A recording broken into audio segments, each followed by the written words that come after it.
Hello students, welcome to our channel. তো চলো আজকে একটা ইংরাজির নতুন সেশন নিয়ে তোমাদের কাছে চলে এসেছি। চলো দেখা যাক কোশ্চেন নাম্বার ওয়ানে কি রয়েছে। Aditya pass the driving test quite easily. Voice change করতে হবে। এর আগেও তোমাদের ভয়েস চেঞ্জ অনেকবার করিয়েছি। দেখো আনসার হয়ে যাবে অপশন ডি। কারণ দ্য ড্রাইভিং টেস্ট অবজেক্টটা সাবজেক্ট হয়ে যাবে। আর যেহেতু পাস্ট, এটা পাস্টে রয়েছে, তো ওই জন্য ওয়াচ পাস্ট হয়ে যাবে আর কোয়াইট ইজিলি বাই আদিত্য। মানে সেন্টেন্সটা হবে the driving test was passed quite easily by Aditya. পরেরটা কোশ্চেন নাম্বার টু এ কি রয়েছে, টু কাট কর্নার্স। এই ইডিওমেটিক যে এক্সপ্রেশনটা রয়েছে এর মানে কি? এটাও কিন্তু পরীক্ষায় খুব বেশি না হলেও মোটামুটি কিছুবার এসছে। তো এগুলো একটু লক্ষ্য করে রাখবে। আনসার দেখো option D, not do a thing well in order to save money or effort. ওকে, মানে নট ডু মানে একটু কাট কর্নার মানে কর্নার গুলোকে কাটা। তো এটাকে আমাদেরকে সেন্স করে নিতে হবে, not do a thing well in order to save money or effort.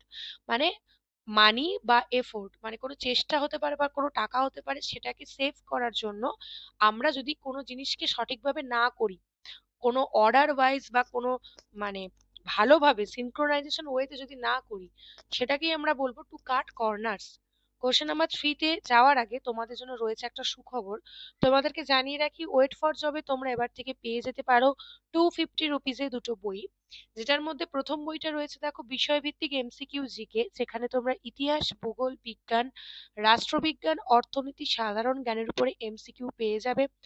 এবং দ্বিতীয় যে বইটা রয়েছে সেটা কিন্তু পুরোপুরি ম্যাথমেটিক্স বেসড। এখানে প্রতিটা প্রশ্নের কিন্তু ব্যাখ্যা সহ সমাধান রয়েছে। এবং এই দুটো বই তোমাদের আপকামিং এক্সামগুলোর জন্য প্রচন্ড ইম্পর্টেন্ট হতে চলেছে। তো আর দেরি একদম না করে ঝটপট নিচে দেওয়া হোয়াটসঅ্যাপ নম্বরে নিজেদের পছন্দ মতো বই তোমরা কিনে নিতে পারো। চলো কোশ্চেন নাম্বার থ্রিতে কি রয়েছে, কুক দ্য বুকস, আবারও একটা ইডিয়াম। আনসার কি হবে? বইকে আবার রান্না করা, এটা আবার কেউ ভেবো না, যোগ। তো এখানে হবে option A, to falsify financial records. Cook the books মানে এটাকে আমরা বলতে পারি ফিনান্সিয়াল যে রেকর্ডস আছে সেটাকে মানে মিথ্যা দিয়ে ঢাকা বা সেটাকে লুকোছুপি করা বা সেটার কারচুপি করা, জালিয়াতি করা, সেটাকেই বলা হচ্ছে cook the books, to falsify financial records, যে কারচুপিগুলো হয় আর কি। কোশ্চেন নাম্বার ফোরে রয়েছে দেখো, এখানে আবারও একটা রয়েছে গ্রামাটিক্যাল এরর। কি হবে? Doctor say that home isolation is far more effective than hospitalise in cases of mild infection. Answer হবে দেখো অপশন বি, মানে দেন হসপিটালাইজ, এই সেগমেন্টে ভুল আছে। তো সঠিকটা কি হবে? Hospitalisation. Doctor say that home isolation is far more effective মানে বাড়িতে আইসোলেট করে রাখা বা বাড়িতে আলাদা করে কাউকে রাখা যখন সে কিনা হালকা ইনফেকশনের দ্বারা প্রভাবিত হবে, হসপিটালাইজেশনের থেকে এটা বেটার। মানে হালকা কিছু হলেই হসপিটালে ভর্তি করে দিতে হবে এটার কোনো অর্থ নেই। তার থেকে বাড়িতে তাকে আইসোলেট করে রাখো, সেটা আরো এফেক্টিভ হবে। ডক্টররাই এটা বলেছে। ওকে, কোশ্চেন নাম্বার ফাইভে দেখো কি রয়েছে, sometimes the family liking to play game together after dinner. এখানে দেখো ভুল কোথায় আছে, sometimes the family likes. Okay, family likes হবে, ফ্যামিলিটা এখানে সিঙ্গুলার পার্সন।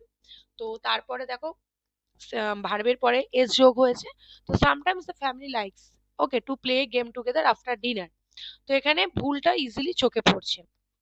কোশ্চেন নাম্বার সিক্সে দেখো কি রয়েছে, have you thought about the dash of the recent decision you took. Answer কি? ভীষণ ইজি, কনসিকুয়েন্সেস। মানে রিসেন্ট যে তুমি সিদ্ধান্তটা নিয়েছো, তো তার যে ফলাফলগুলো কি হবে সেটাকে তুমি ভেবে দেখেছো? এটাই বলছে কনসিকুয়েন্সেস মানে ফলাফল। ওকে, পরের প্রশ্ন কোশ্চেন নাম্বার সেভেন। এখানে দেখো একটা অ্যারেঞ্জমেন্ট রয়েছে, আগে আনসারটা দেখবো। আনসার দেখো সি বি ডি এ। চলো দেখে নিই সাজিয়ে ঠিকঠাক আসছে কিনা। সিতে কি রয়েছে, a very violent cyclonic storm has struck the forest uprooting a number trees. মানে একটা ভয়াবহ সাইক্লোন, ঝড়, যেটা কিনা জঙ্গলের মধ্যে হয়েছে এবং অনেক গাছকে আপরুট করে ফেলেছে, অনেক গাছকে উপড়ে ফেলে দিয়েছে।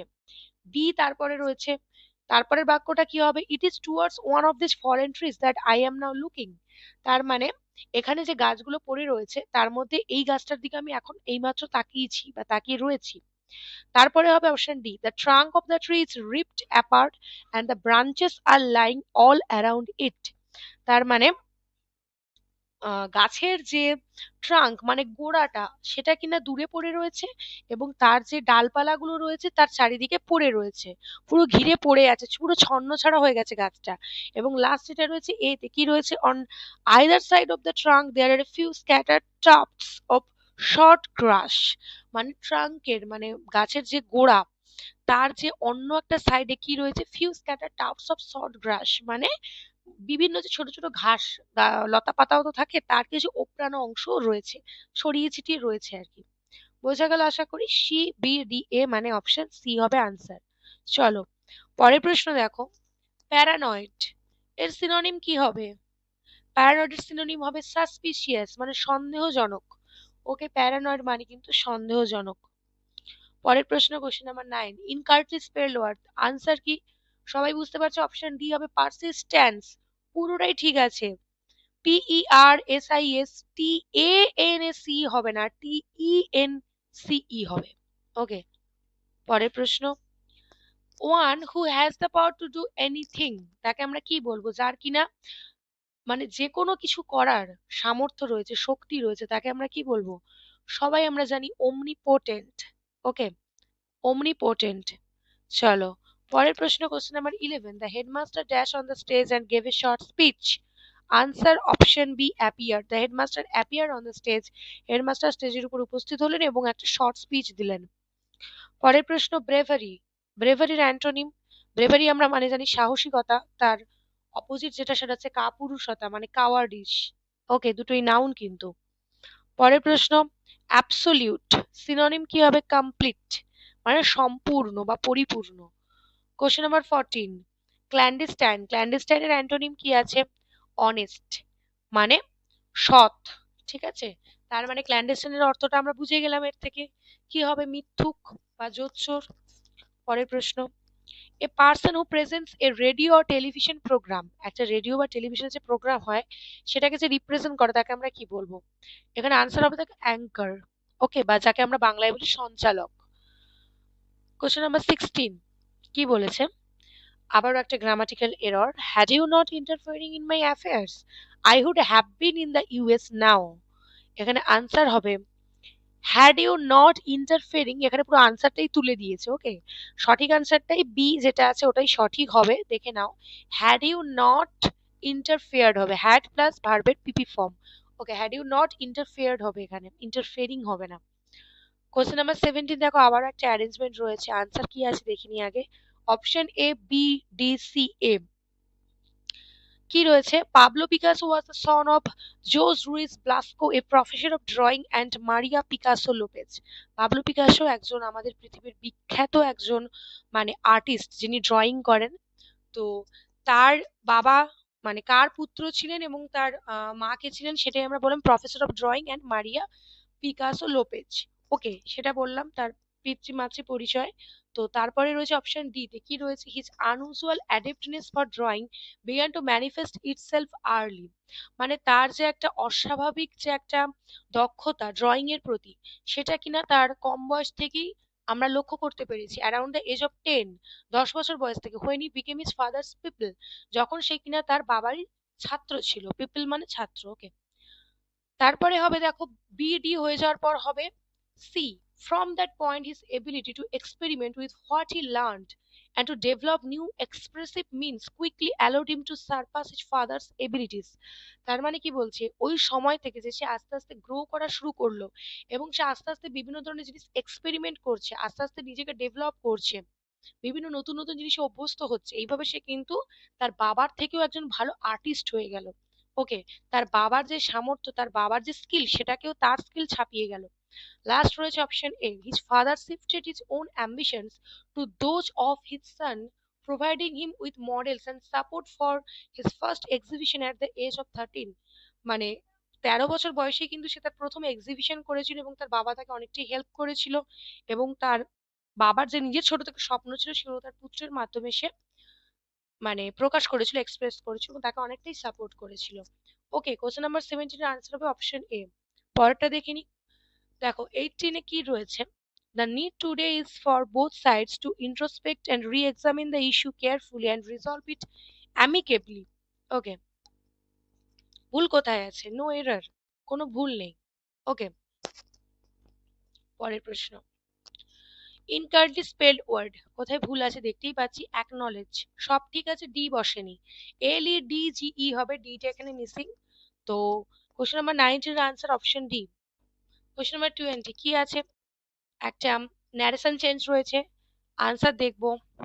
Option A, my niece said I have decided to take coaching in badminton. Answer হবে my niece told me that. Pronoun গুলো চেঞ্জ হবে, আইটা হয়ে যাবে সি। সি হ্যাড ডিসাইডেড, যেহেতু পাস্ট আছে তো পাস্ট হবে। She had decided to take coaching in badminton. ভীষণ ইজি। পরের প্রশ্ন দেখো, এখানে রয়েছে একটা ফিল ইন দ্য ব্ল্যাঙ্ক রয়েছে, যেখানে পরপর 5টা ব্ল্যাঙ্ক রয়েছে, তোমাদেরকে ফিল আপ করতে হবে। 5টা ব্ল্যাঙ্ক 5টা সেপারেট প্রশ্নে দেওয়া রয়েছে। চলো দেখা যাক কোশ্চেন নাম্বার 1-এ, মানে ফিল মানে 1 নম্বর যে শূন্যস্থান সেখানে কি হবে। কাঞ্চিরাপালি হ্যাজ, এখানে একটু ভুল আছে, স্পেলিং মিস্টেক আছে। Kanjirappally has highest number of rainy days in Kerala. It receives the highest, answer হবে amount, highest amount of summer rains. মানে ওই যে জায়গাটা কাঞ্জিরাপালি, যেটা কিনা কেরালায় রয়েছে, সেটাতে প্রচুর প্রচুর পরিমাণে সেই জায়গায় বৃষ্টিপাত হয়, এবং মানে গ্রীষ্মের সর্বোচ্চ বৃষ্টিপাত সেখানেই হয়। ওকে, হাইয়েস্ট অ্যামাউন্ট, ওই জন্যই অ্যামাউন্ট হবে। 2-তে দেখো কি হবে, পরের বাক্যটা পড়ি চলো। It receives the highest amount of summer rains, winter rains and north east monsoons in Kerala. এখানে আনসার হবে making it one of the very few, মানে যেটা কিনা এটাকে তৈরি করছে, মেকিং ইট তৈরি করছে। পরের প্রশ্ন দেখে নি, making it one of the very few places in India enjoying equatorial rain forest type climate. তার মানে যেটা কিনা কেরালাকে বানাচ্ছে বা এই জায়গাটাকে তৈরি করছে, মানে নিরপেক্ষ যে অঞ্চল রয়েছে আমাদের, equatorial rain forest type climate, আমাদের নিরপেক্ষ অঞ্চলের যে জলবায়ু, সেই জলবায়ুর মতো একটা আবহাওয়ার এখানে সৃষ্টি করছে। ওকে, যেটা কিনা খুব কম জায়গাতেই দেখা যায়, এটাই এখানে বলছে।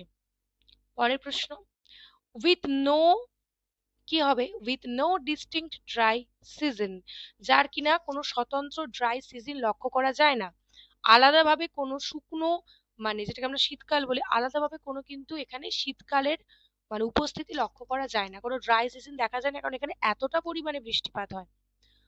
Last, the well distributed rainfall pattern of Kanjirapalli is the primary reason for the phenomenon of high yield of latex from rubber plantations in and around the town. কি বলছে এখানে, ভীষণ ইম্পর্টেন্ট, যার একটা কমার্শিয়াল পারপাস আছে। কি বলছে? Well distributed rainfall pattern of মানে কাঞ্জিরাপাল্লি, কাঞ্জিপারালিতে যে এতটা পরিমাণে বৃষ্টিপাত হয়, সেটাই হচ্ছে প্রধান কারণ। কিসের প্রধান কারণ? High yield of latex from rubber plantation, মানে সেখানে যে রাবার, রাবার যে গাছ রয়েছে সেখান থেকে যে ল্যাটেক্সটা পাওয়া যায়, সেখানে প্রচুর পরিমাণে ল্যাটেক্স পাওয়া যায়, এটাই হচ্ছে এর কারণ। ঠিক আছে, এতটা পরিমাণে বৃষ্টিপাত হচ্ছে বলেই রাবার গাছগুলোর এত বৃদ্ধি লক্ষ্য করা যাচ্ছে এই শহরের চারিদিকে। তো ঠিক আছে, সব 5টা ব্ল্যাঙ্ক পড়ে দিলাম, পুরোটা বুঝতে পেরেছো আশা করি, পুরো প্যারাগ্রাফটা।